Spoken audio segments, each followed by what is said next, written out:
नमस्कार, Hindi dictation YouTube channel पर आप सभी का स्वागत है। इससे पहले की 39 एक्सरसाइजेस कंप्लीट की जा चुकी हैं, प्लेलिस्ट में सभी लिस्ट कर दी गई हैं, आप वहां पर जाकर लिख सकते हैं इससे पहले की एक्सरसाइजेस।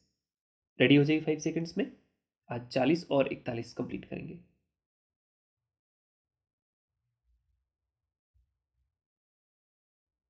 अंतर्राष्ट्रीय महिला सम्मेलन को लेकर भारत सरकार ने चिंता व्यक्त कर गैर सरकारी संगठनों को अपने विश्वास में लेने की भरसक कोशिश कर रही है और उनसे साफ साफ कह दिया गया है कि जो कुछ कहना है यहीं पर कह लीजिए। वहां पर जाकर हमको एक स्वर में बात करना है, लेकिन अमीर देशों के खिलाफ दूसरी दुनिया के देशों को एकत्र करने की जो कोशिश करनी चाहिए थी, वह कोशिश नहीं की गई है। हो सकता है कि वहां पर इन मुद्दों पर आधारित सहमति एक हद तक हो भी जाए। आज हमको अमीर देशों से अपने अधिकार सुरक्षित रखने की बहुत जरूरत है। मैं निश्चित तौर पर कह सकता हूं कि महिलाओं से संबंधित सामाजिक मुद्दों के बारे में हमको तैयारी कर लेनी चाहिए। एकत्रित सभी महिलाएं सम्मेलन के बारे में कुछ बोल रही हैं। आपको उनकी बात सुननी चाहिए।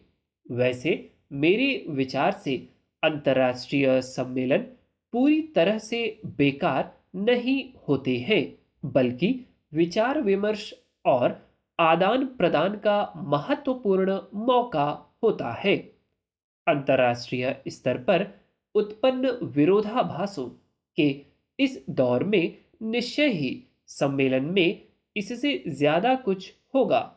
फिर भी इसमें जो तय होगा वह हमारे देश के भाव, सामाजिक आर्थिक कार्यक्रमों पर निश्चित रूप से असर डालेगा। अंतर्राष्ट्रीय महिला सम्मेलन की तैयारी का अंतर ही इस बात की पुष्टि के लिए काफी है। आपको अच्छी तरह से याद होगा कि सन 1975 में एक छोटा सा प्रतिनिधिमंडल मैक्सिको गया था। फिर सन 1985 में प्रतिनिधिमंडल के रूप में करीब 200 गैर सरकारी संगठन की महिलाएं भी नैरोबी भेजी गई थी। मैं अनौपचारिक तौर पर कह सकता हूं कि अब तक चीन में 10 साल के भीतर सरकारी प्रतिनिधिमंडल की संख्या कम से कम 100 से ऊपर हो चुकी होगी। इसमें से संयुक्त राष्ट्र संघ का पैनल अलग रखा गया है। आज हमारे लिए खुशी की बात है कि भारतीय महिलाएं बहुत से अंतर्राष्ट्रीय संगठनों का प्रतिनिधित्व कर रही हैं।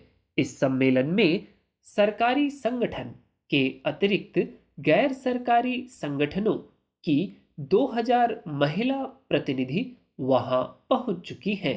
इस सम्मेलन में विदेशी दानदाता एजेंसियों के माध्यम से ग्रामीण स्तर तक की भारतीय महिलाओं ने भाग लिया था। मैं महसूस करता हूं कि भविष्य में इन महिलाओं की ओर से उठाई गई आवाज का निश्चित और सोचा समझा असर जरूर पड़ेगा। महोदय, मैं समझता हूं कि हमारे देश में नारी को मानव समाज की अस्मिता माना जाता रहा है। एक दृष्टिकोण यह भी है कि देश और समाज का अस्तित्व उस पर टिका हुआ है। दूसरा दृष्टिकोण यह भी हो सकता है कि वह सृष्टि की सनातन शक्ति है। सामाजिक स्तर पर मानव समाज के सर्वांगीण विकास में नारी का योगदान किसी भी दृष्टि से कम नहीं रहा है। स्वाभाविक रूप से घर परिवार, समाज और राष्ट्र की समग्र चेतना और स्वरूप को प्रभावित करने वाली नारी की भूमिका का आभास सामाजिक स्थान, समाज और राष्ट्र निर्माण में नारी की सत्ता अखरती रही है।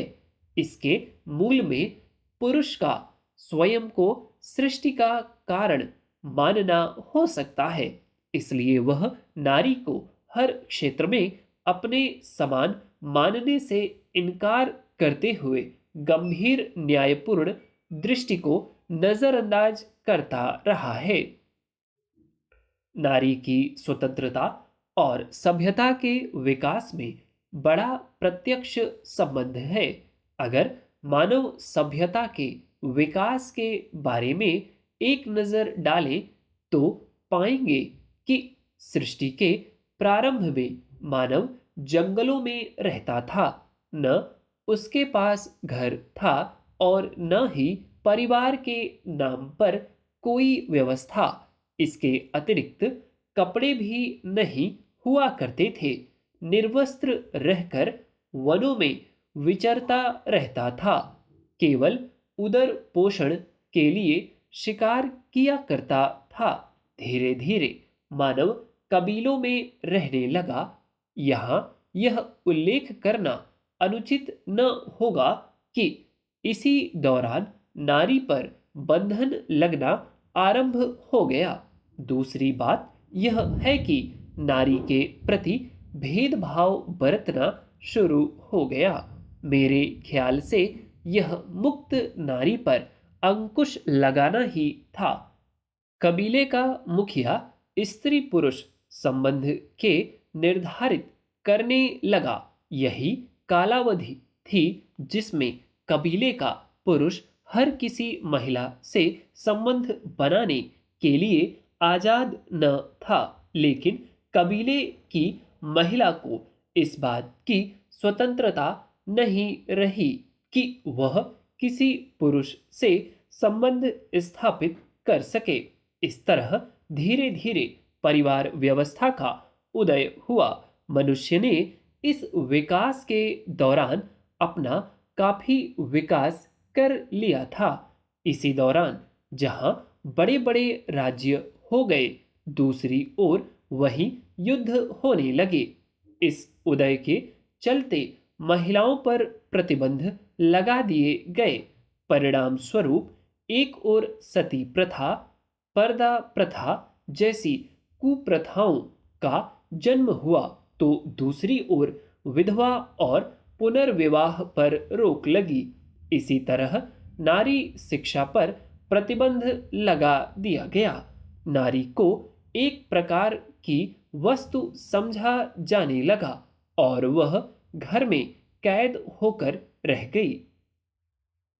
उम्मीद करता हूँ डिक्टेशन आपने बहुत अच्छा लिखा हो। जो वर्ड्स आपसे छूट गए या सुनने में कुछ गड़बड़ हुई है, उन वर्ड्स को ढूंढें, उनके आउटलाइंस बनाकर खूब प्रैक्टिस करें। That's all, thank you.